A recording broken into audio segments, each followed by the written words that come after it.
De même que notre vie spirituelle commence en voyant, ainsi en est-il de la croissance. Tout est question de voir. Je voudrais que vous y pensiez. Si nous voulons grandir, nous devons voir.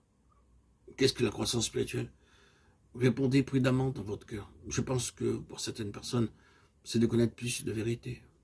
Non pas nécessairement. Vous pouvez croître dans cette connaissance alors que vous grandissez, mais ce n'est pas simplement cela. Qu'est-ce que la croissance? C'est la conformité à l'image du Fils de Dieu. C'est cela le but. Et c'est vers cela que nous avons à nous mouvoir progressivement, constamment et régulièrement. La pleine croissance, la maturité spirituelle, ce sera avoir été conformé à l'image du Fils de Dieu. C'est cela la croissance. Alors, si c'est ainsi, Paul nous dira, nous tous, dont le visage découvert reflète la gloire du Seigneur, nous sommes transformés en la même image, de gloire en gloire, par l'Esprit du Seigneur. 2 Corinthiens 3,18. Conformité en voyant, croissance en voyant.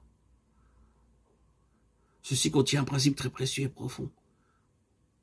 Comment pouvons-nous l'illustrer? Je pense que la dernière pensée par l'Esprit du Seigneur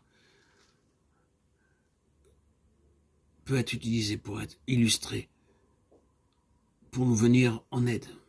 Si je recours à Eliezer, le serviteur d'Abraham, et à Isaac et Rebecca, cette classique histoire romanesque de l'Ancien Testament, vous vous souvenez qu'Abraham, devenant vieux, appela un jour Eliezer, son fidèle économe, et lui dit « Mais je te prie, ta main sous ma cuisse, et je te ferai jurer par l'Éternel, le Dieu du ciel et le Dieu de la terre, de ne pas prendre pour mon fils une femme parmi les filles des Cananéens, au milieu desquels j'habite, mais d'aller dans mon pays et dans ma patrie, prendre une femme pour mon fils Isaac. » Genèse 24, 2, 4. Et il jura. Eliezer partit ensuite avec les chameaux pour ce pays lointain, à travers le désert, priant le Seigneur de faire réussir son voyage et de donner un signe. Le signe lui fut donné près du puits. Rebecca obéit à Eliezer et peu après, étant confrontée avec le défi, elle décida d'aller avec lui. Sur le chemin, il fit sortir de ses trésors des choses de la maison de son maître, des choses du fils de son maître, et il les lui montra. Ainsi, il l'a occupé tout le temps avec le fils de son maître. Ces choses lui indiquaient le genre de fils qu'il était et les possessions qu'il avait, et sans quoi elle s'introduisait. Ceci s'est passé pendant la traversée du désert jusqu'à ce qu'ils eussent atteint l'autre côté et fussent parvenus dans le district de la maison du Père. Isaac était dehors dans le champ, méditant, ils levèrent les yeux et le virent. Le serviteur dit, le voici, celui de qui je vous ai parlé tout le temps, celui à qui appartiennent les choses que je vous ai montrées, le voici. Et elle descendit du chameau. Pensez-vous qu'elle s'est sentie dépaysée parce qu'elle venait d'un pays lointain?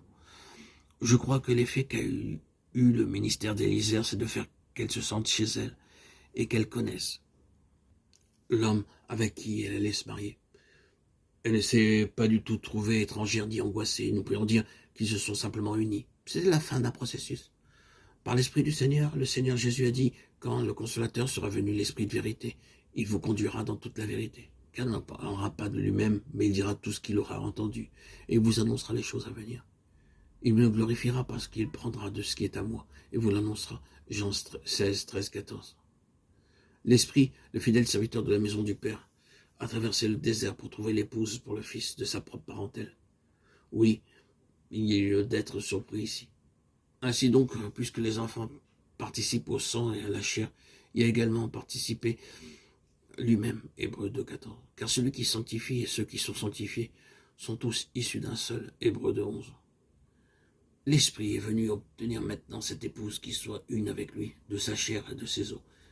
Mais l'Esprit désire nous occuper tout le temps avec le Seigneur Jésus en nous montrant ces choses. Avec quelle intention? Pour que nous ne soyons pas des étrangers quand nous le verrons. Pour qu'en ce jour, nous ne sentions pas que nous sommes d'un genre et lui d'un autre. Mais que ce soit c'est le dernier pas de beaucoup d'autres qui ont conduit à celui-ci. Chaque pas fait cette unité plus parfaite, cette harmonie plus complète. À la fin, sans la moindre crise, nous entrons simplement. Nous sommes allés tout le temps dans cette direction. Et c'est le dernier pas. La conformité à son image, la croissance spirituelle, c'est connaître le Seigneur et devenir comme lui. C'est nous sentir parfaitement avec lui, comme au foyer. Afin qu'il n'y ait pas d'incompatibilité, de discordance, de distance, de ne pas nous sentir étrangers. L'unité avec notre Seigneur Jésus, prenant de la profondeur tout le temps jusqu'à son plein accomplissement. Nous avons vu et nous voyons de plus en plus, et alors que nous voyons, nous sommes transformés.